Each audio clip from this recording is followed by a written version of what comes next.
Marla Schulman here for Mingle Media TV at the Malibu Family Wine's 10th annual Crush and Harvest event.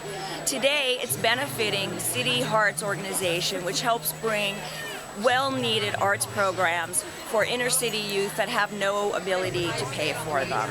It's an amazing event. There's a lot going on, so come, let's take a look.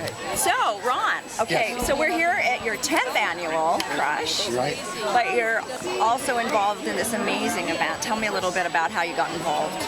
Well, it's a long story actually how I got involved, but my son, who today is 23, when he was a bit younger, had a little issue with some things that some kids did wrong, and it happened that it was with this particular organization.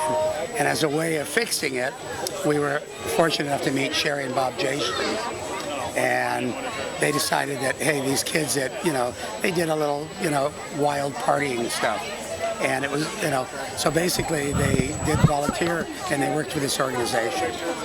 So it was a great thing that these are kids that really do have a lot of things and a lot of opportunities, realize they could do some things for kids that don't. So that's how we got involved with City Arts. And how's your son doing now? He's great.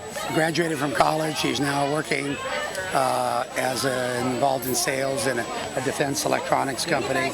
Very, very, really great job. Totally, he's always been a good kid. But these are the kind of things that help make him even a better kid. So we're here on your beautiful 1,000-acre property, and most people for a long time think about, wineries, Napa, Northern California, but there's driving here, I see it's a burgeoning thing down here in Southern California. Right. So how did you get involved with that? Were you always in the wine business? We have not always been in the wine business. We've lived here for 32 years. We grew avocados. We still have about 5,000 avocado trees. In '96, we had a huge freeze, lost 1 million pounds of fruit on the trees because it froze, and we lost the next year probably an equal amount. We decided this is crazy. We got to get something that's not going to be subject to cold and freeze because we're at 2,000 feet and every so often it gets colder. So we looked around for a crop that we could replace our avocados with, and we found wine grapes. And there are many reasons why they're better. We didn't know anything about wine.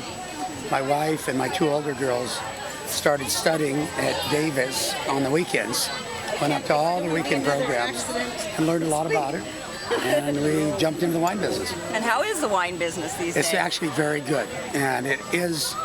A lot of people think that Malibu may not be a good area because price of real estate or other things, but it's a fantastic area.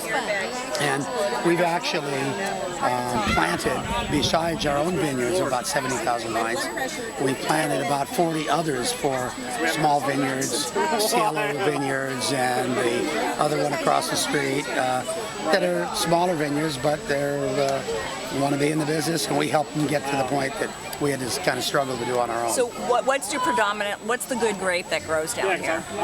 All the Bordeaux and Rhone varietals grow great here. Excuse me, I have a... You can say that again, take 2. Okay.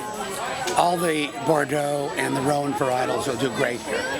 And our thing that we do the best with is our Cabernet, the Syrah. We have a wonderful Sauvignon Blanc. We have a Mourvedre, we have a Malbec, a Grenache, Viognier, and they all do wonderful. For the grapes that perhaps need a little different weather, like a Chardonnay or like a Pinot, we actually buy our grapes from areas that are much better at that than we can do. And all the grapes that are grown here are Semler grapes, or to the Semler label. All of the grapes that we buy elsewhere, we bottle under the Saddle Rock label. That's the difference. Ah, okay, great. Okay. Well, maybe one day you'll take us on a tour for our We'd show. love to. I'd love to get in touch with you for that. I would be happy to do that. It would be we'd be thrilled to do that.